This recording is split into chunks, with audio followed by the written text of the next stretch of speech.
Hello दोस्तों, आज हम बात करने वाले हैं कि उद्देशिका, भारत की जो उद्देशिका है, इसको प्रस्तावना भी बोला जाता है, उसमें क्या लिखा है। अच्छा, ये आप लोगों ने शायद पढ़ भी रखी हो, मोस्टली आप जब एनसीईआरटी पढ़ते होंगे तो उसके फ्रंट पेज पे या लास्ट पेज पे आपको ये कहीं ना कहीं दिख जाती होगी।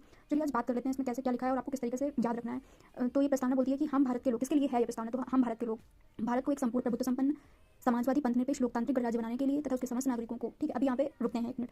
तो अभी इसमें एक ये सवाल पूछता है कि इसमें कौन कौन से शब्द जोड़े गए हैं। तो जोड़े गए में आपको याद रखना है, एक समाजवादी, पंथनिरपेक्ष और तीसरा अखंडता, तीन शब्द जोड़े गए हैं। और कब जोड़े गए थे? तो ये जोड़े गए थे 42वां संविधान संशोधन 1976 यानी 1976, ये तीन शब्द जोड़े गए थे जो कि पहले नहीं थे। तो अगर आपको पूछ ले कि मूल प्रस्तावना की सीक्वेंस है कुछ भी, तो आपको समाजवाद, ये पंथनिरपेक्ष और अखंडता ये हटाना पड़ेगा। अब बात करते थे उसके समस्त नागरिकों में सामाजिक, आर्थिक, राजनीतिक न्याय। तो अगर पूछ ले कि जो न्याय है प्रस्तावना में वो कितने प्रकार के हैं, तो तीन प्रकार के न्याय हैं। कौन कौन से? एक तो सामाजिक है, एक आर्थिक है और एक राजनीतिक है।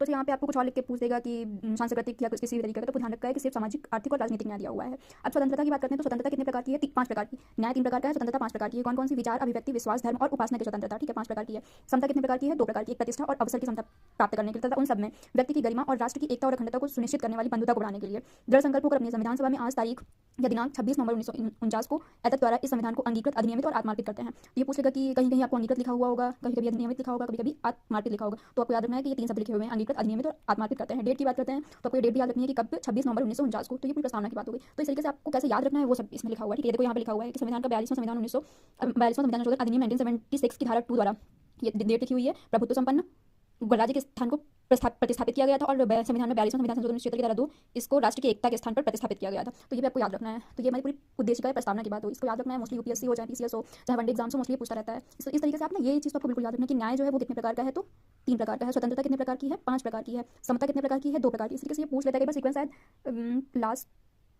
लास्ट में शायद आया हुआ था इस तरीके से, ये सीक्वेंस कितने प्रकार के न्याय है, कितने प्रकार की स्वतंत्रता है, कितने प्रकार की समता है, इस तरीके से ये सीक्वेंस भी पूछता है। शायद वो आपने देखा होगा, शायद आर जो एग्जाम हुआ उसमें ये सवाल आया हुआ था। तो इस तरीके से आप याद रख सकते हैं, बहुत इंपॉर्टेंट है, लर्न कर लीजिएगा। Thank you. बताइएगा कि कैसा लगा।